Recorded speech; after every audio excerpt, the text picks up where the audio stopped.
Contemplating divorce from a doctor? You've got to see this video. I'm going to be taking you through the most important things you need to know for developing the mindset necessary to divorce a doctor, as well as the strategy to get it done right. We're also going to cover the most important things that come up when dividing assets, dealing with alimony, or dealing with children in a divorce involving a medical professional. By the way, there's another video we've done for doctors getting divorced, and if you're a doctor, you got to watch that video, and if you are the spouse of a doctor, you should watch it too, so you can understand the things that your spouse is likely contemplating as they approach divorce. So let's get at it.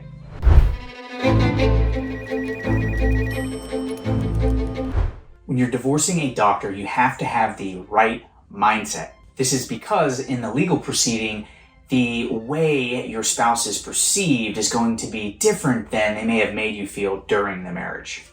Mindset issue number one in a divorce from a doctor is to understand that the court system is not going to kiss your spouse's behind like they're used to being kissed during your marriage. Plenty of doctors we've seen through the divorce process are very arrogant creatures, and that's putting it nicely. They expect everybody to treat them the way their nurses do, to be at their beck and call and give them everything they want. Say, oh, doctor this, oh, doctor that. Well, guess what? When you are in a legal proceeding in family court, the judges don't act that way. So don't think that your legal proceeding is going to involve everyone kissing your spouse's behind.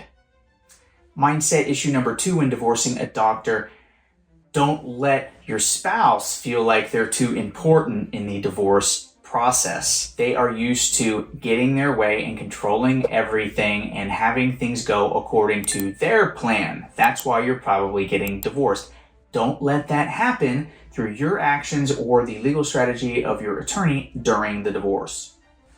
Mindset issue number three in divorces from doctors: you should understand you're probably at an advantage. A lot of doctors think they know everything. They think they know more than their lawyer does. They are usually their own worst enemy during the divorce. You will be probably at an advantage if you get a good divorce lawyer and listen to them.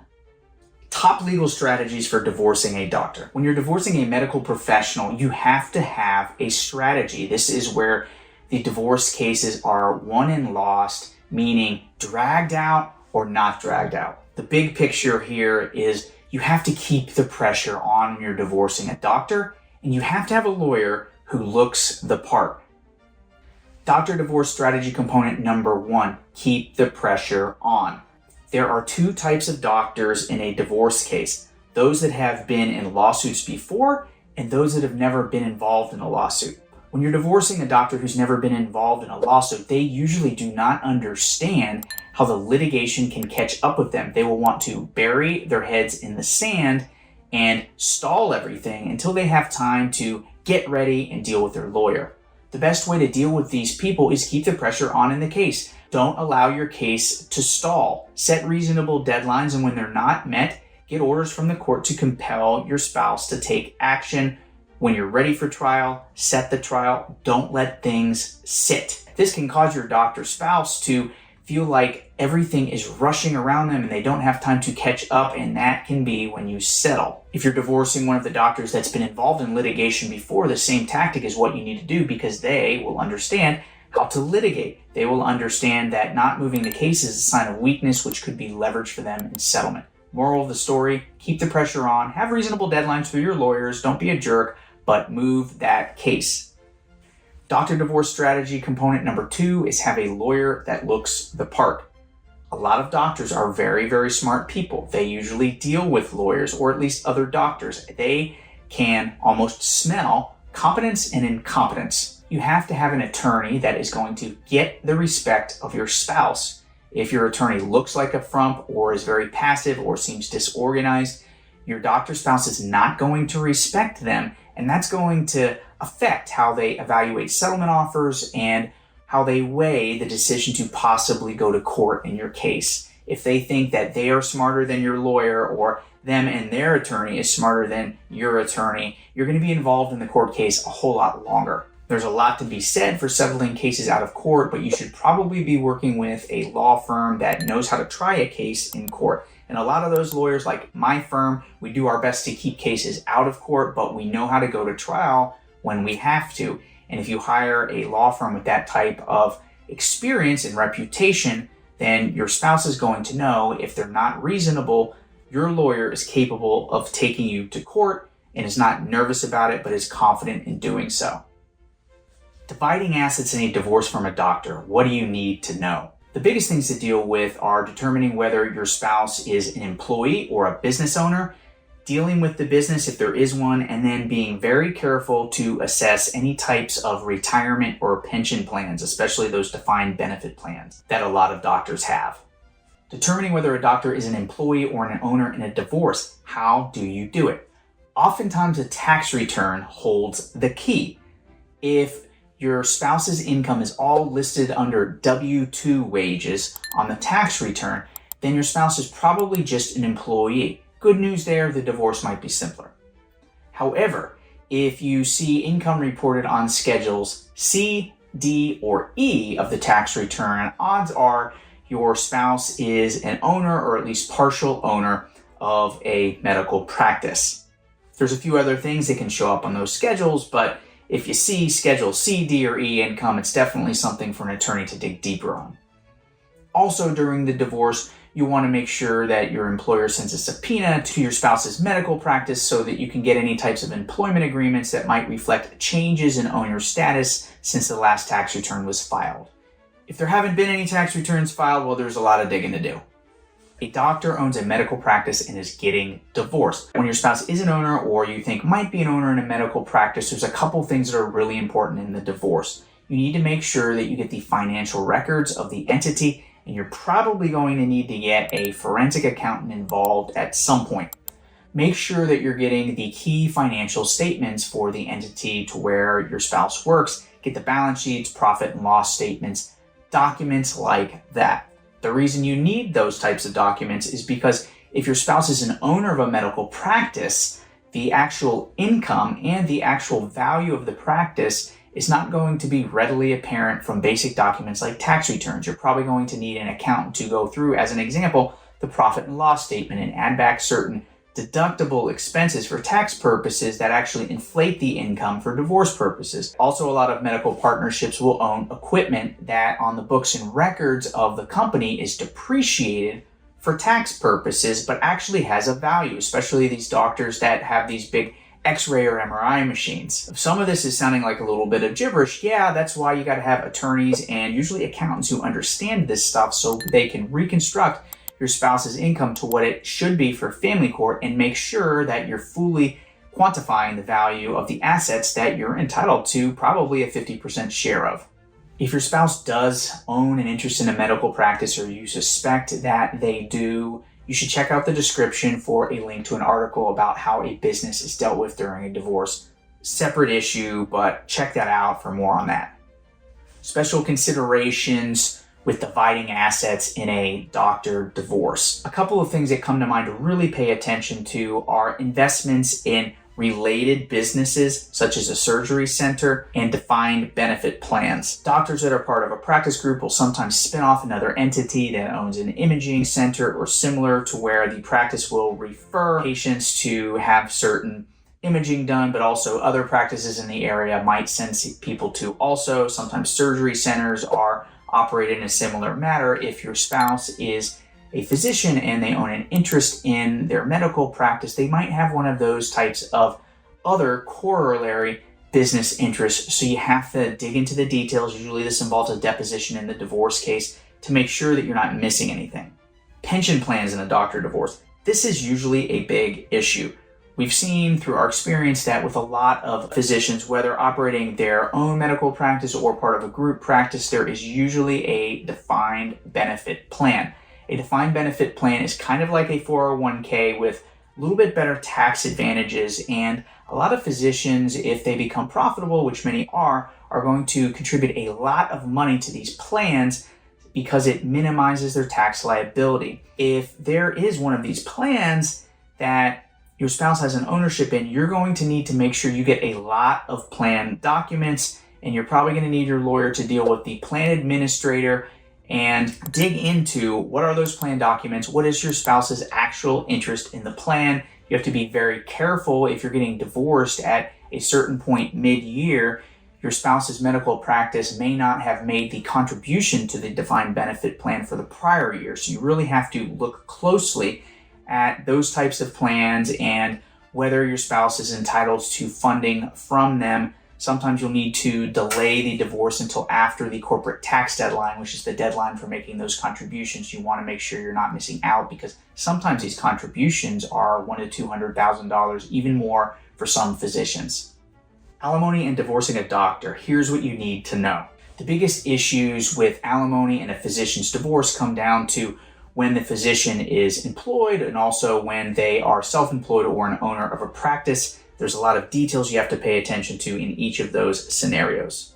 By the way, alimony is a pretty complex topic that we have covered very, very thoroughly. Check the description for the link to our Florida alimony overview. It tells you a lot of what you need to know. There's also a link to our alimony calculator to where you can put in income levels and the length of your marriage and get an idea of the maximum amount of alimony that might be payable in your case. Doctor's income in a divorce case with alimony. What should you be paying attention to? The biggest thing to look at if your spouse is not an owner or is getting a significant amount of income from working in the medical practice is the employment contracts that govern how your spouse is paid. Usually, medical providers will have a certain contract that gives them a certain portion of their income from doing a predefined amount of work.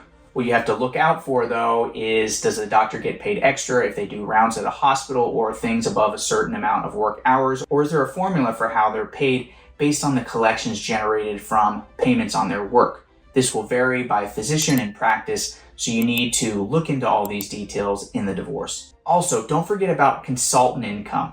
We've divorced a fair amount of MDs who will have their private practice or be part of a group practice for several days a week, but they will receive consulting income for doing a variety of things. Here in South Florida, usually it involves hanging their license with a addiction and recovery center. They get paid for that, sometimes a lot of money. So you have to look out for those things. There could be more income beyond what your spouse earns from their primary medical practice.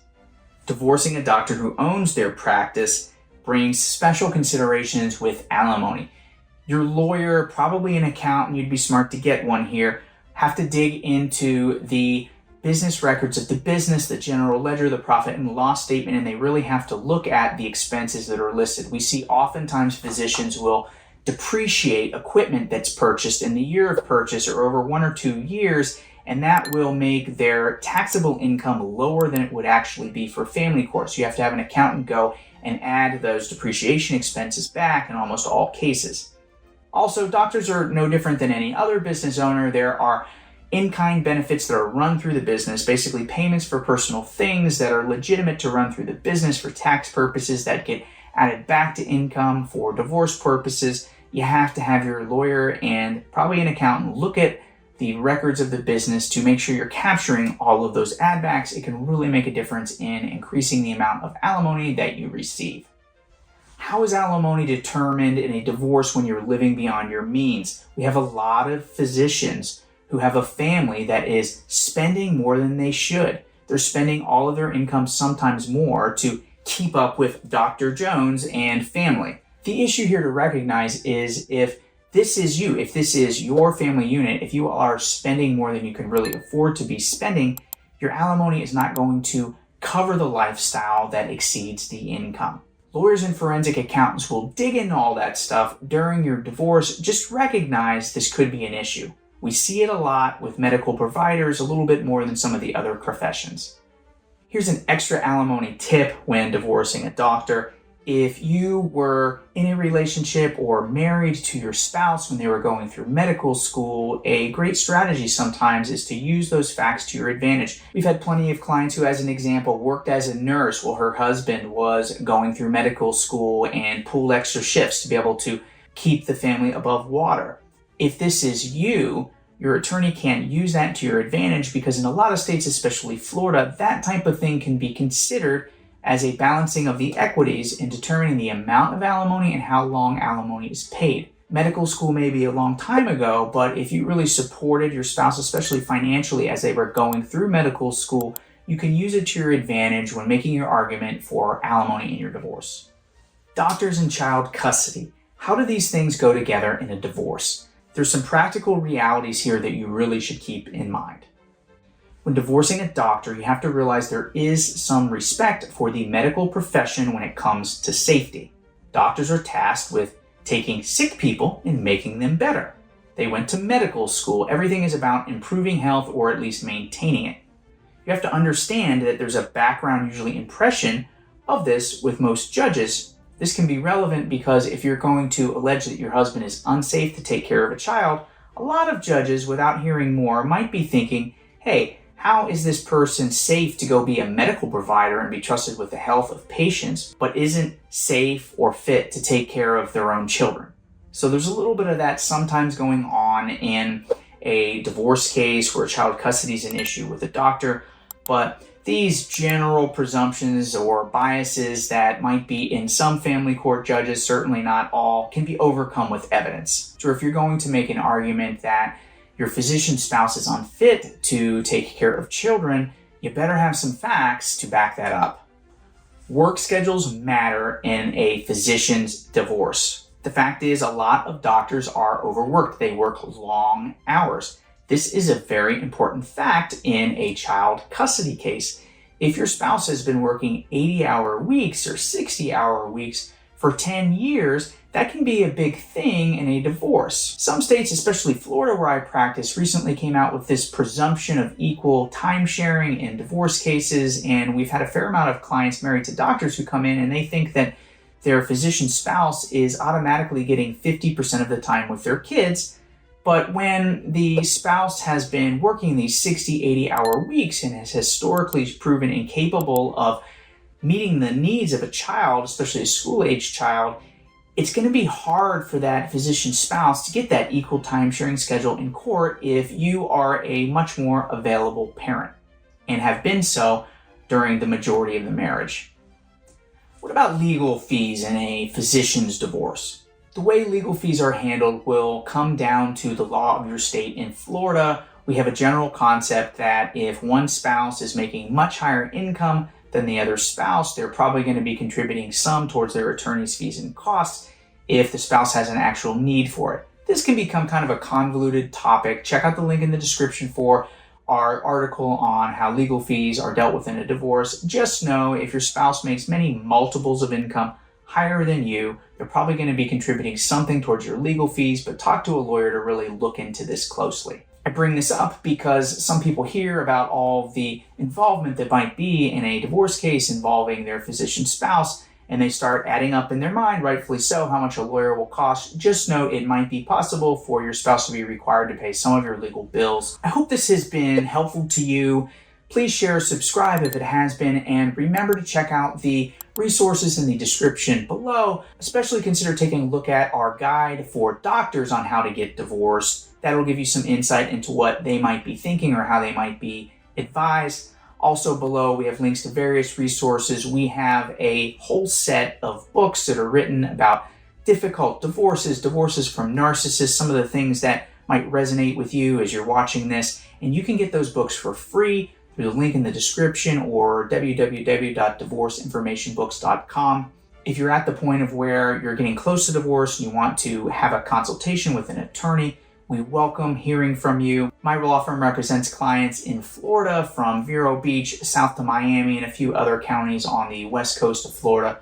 We'd love to hear from you. One of my partners or myself can have a consultation in a few hours' time, and we can help you understand what will be relevant to you in your divorce and help you come up with a plan for how you go about a possible divorce from your physician spouse.